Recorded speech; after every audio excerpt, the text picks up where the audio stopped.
এই ভিডিওতে দেখব কিভাবে উইন্ডোজ অ্যাক্টিভ করবেন।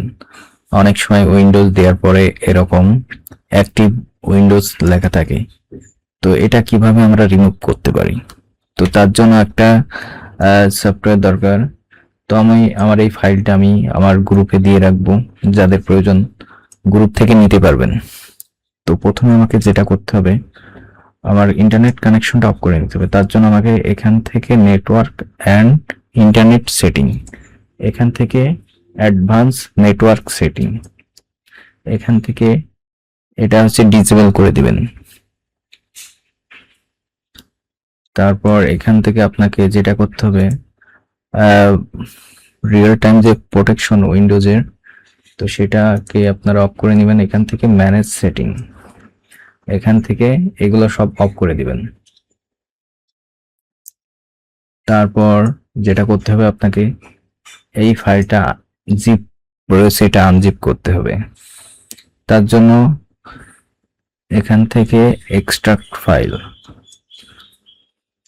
এরপর ওকে। এখানে পাসওয়ার্ড দিতে হবে। পাসওয়ার্ড হলো 1 থেকে 5, 1 2 3 4 5। তো আমার ফাইলটা আনজিপ হয়ে গেছে। তারপর এখান থেকে এটা ওপেন করার পর এটা হচ্ছে রান করতে হবে।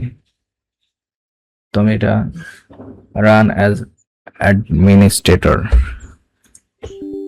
এটার পরে এখান থেকে ইয়েস করতে হবে। Next, I accept the agreement, তারপর নেক্সট, তারপর এখান থেকে নেক্সট,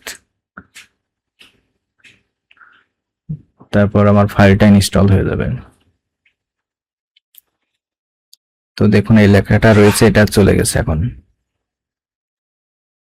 তো এইভাবে আপনারা উইন্ডোজ অ্যাক্টিভ করতে পারবেন। তো যাদের কোনো সমস্যা হলে অবশ্যই গ্রুপে জানাবেন, সলভ করে দেওয়ার চেষ্টা করব। তো ভিডিওটা ভালো লাগলে অবশ্যই লাইক, কমেন্ট এবং শেয়ার করে দেবেন। ধন্যবাদ। দেখুন লেখাটা আমার এখানে আর নাই।